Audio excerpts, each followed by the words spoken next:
এই যে গাছটি দেখতে পাচ্ছেন এটা হচ্ছে টমেটো গাছ। এই গাছ আমাদের দেশে এবং পৃথিবীর সর্বত্রই পাওয়া যায়। এই টমেটোর অপর নাম হচ্ছে প্রেমাতা বা বিলাতি বেগুন। এই গাছ থেকে আমাদের হোমিওপ্যাথিক ঔষধ লাইকোপার্সিকাম সোলেনামের মাদার টিংচার প্রস্তুত হয়। এটাকে সোলেনাম লাইকোপার্সিকামও বলা হয়। মানে এই সোলেনাম কথাটিকে প্রথমে বসানো হয় এবং লাইকোপার্সিনাম কথাটিকে পরে বসানো হয়। লাইকোপার্সিকাম কিন্তু লাইকোপোডিয়াম বা লাইকোপাস ঔষধ নয়, এটা সম্পূর্ণ পৃথক ঔষধ। আপনারা জানেন যে আমাদের লাইকোপোডিয়াম এবং লাইকোপাস নামের আলাদা দুটি রেমেডি রয়েছে। এই ঔষধটি কিন্তু লাইকোপোডিয়াম বা লাইকোপাস ঔষধ নয়, এটা সম্পূর্ণ পৃথক ঔষধ। বাত, মাথা বেদনা, গলার রোগ, ফুসফুসের রোগ ইত্যাদি জটিল জটিল ব্যাধিতে রেমেডিটি ব্যবহৃত হলেও ব্যথার জন্য কিন্তু অধিক ব্যবহার করা হয়। মেডিসিনটিতে যে সুনির্দিষ্ট প্রধানতম লক্ষণগুলো রয়েছে, যদি তার ঔষধ চিত্র মনে মনে অঙ্কন করে নেওয়া যায় তবে সঠিক ঔষধ নির্বাচন করতে খুবই সুবিধা হয়। আজকের ভিডিওতে ঔষধটির ডাক পিকচার অঙ্কনের জন্য এমন কিছু গুরুত্বপূর্ণ তথ্য আপনাদের সামনে এক্সপ্লেন করে শোনাবো যাতে সঠিক ঔষধ নির্বাচনের মাধ্যমে রোগীকে আরোগ্য করা যায়। ভিডিওটি ভালো লাগলে লাইক, কমেন্ট, শেয়ার করবেন এবং আপনি যদি এই চ্যানেলে নতুন এসে থাকেন তাহলে চ্যানেলটিকে সাবস্ক্রাইব করে রাখবেন পরবর্তীতে নতুন ভিডিওর নোটিফিকেশন সবার আগে পাওয়ার জন্য। এবার আমাদের এই লাইকোপার্সিকামের মাত্র 7টি প্রধানতম লক্ষণ রয়েছে। ঔষধ সিলেক্ট করতে এগুলোর গুরুত্ব অপরিসীম, তাই আপনাদের কাছে আমি রিকোয়েস্ট করব আপনারা ভিডিওটি না টেনে যদি এই 7টি প্রধানতম লক্ষণ একটু মনোযোগ দিয়ে দেখেন বা শোনেন তাহলে আপনাদের কিন্তু ঔষধ সিলেক্ট করতে খুবই সুবিধা হবে। যাই হোক, নাম্বার 1-এ রয়েছে, প্রধানতম লক্ষণ নাম্বার 1-এ রয়েছে গলা ধরা, স্বরের বিকৃতি, রাত্রে প্রবল আপেক্ষিক কাশির জন্য ঘুম হয় না। এই গলার মধ্যে ধরে, তারপরে গলার স্বরের বিকৃতি মানে ভয়েস বিকৃতি হয়ে যায় এবং রাত্রে খুসখুস কাশির জন্য কিন্তু রোগীর কিন্তু ঘুম হয় না। গলা রোগের যদি এই লক্ষণগুলো থাকে তাহলে কিন্তু এই ঔষধটি ব্যবহার করতে পারেন। প্রধানতম লক্ষণ নম্বর 2, মাথার পিছনের দিকে বেদনা শুরু হয়, সমস্ত শরীরে ছড়িয়ে পড়ে। আমাদের ওই আইরিশের মতো বেদনা কিন্তু পিছনের দিকে শুরু হয় এবং সমস্ত শরীরে ছড়িয়ে পড়ে। ঠিক একই রকম লক্ষণ রুগী মনে করে মাথায় কেউ থেতলে দিয়েছে। ওই রুগীরা সেরকমটা মনে করে যে মাথায় কেউ বাড়ি মেরে বা মেরে থেতলে দিয়েছে, এরকমটি মনে করে। প্রধানতম লক্ষণ নম্বর 3, চোখের চারিদিকে বেদনা, চোখ ছলছল করে, চোখ দিয়ে জল পড়ে ইত্যাদি লক্ষণে কিন্তু ভালো ফল দেয়।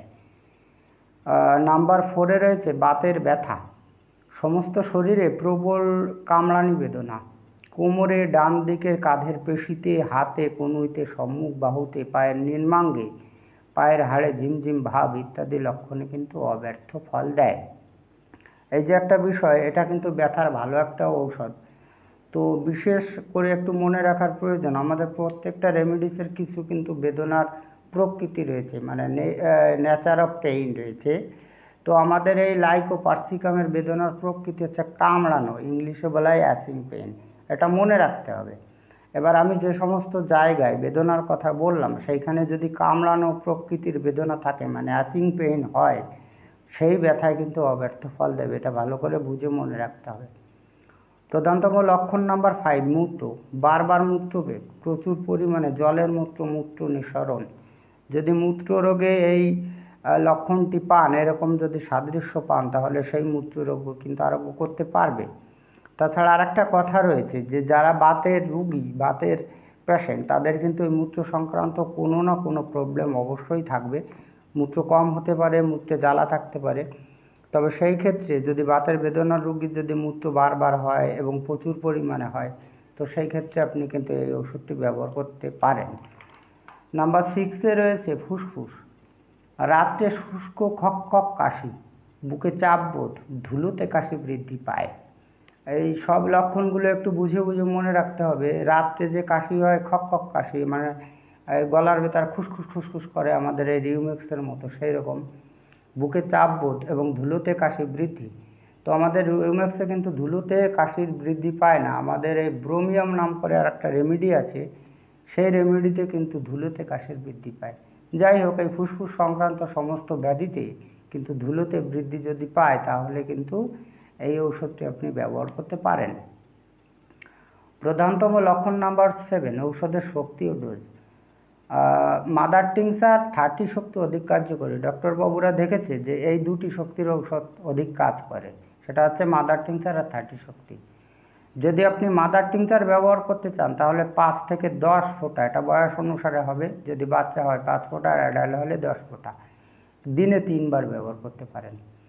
আর 30 শক্তি কিন্তু সূক্ষ্ম মাত্রায় ডোজ হিসাবে আপনি ব্যবহার করতে পারেন দিনে 2 বার।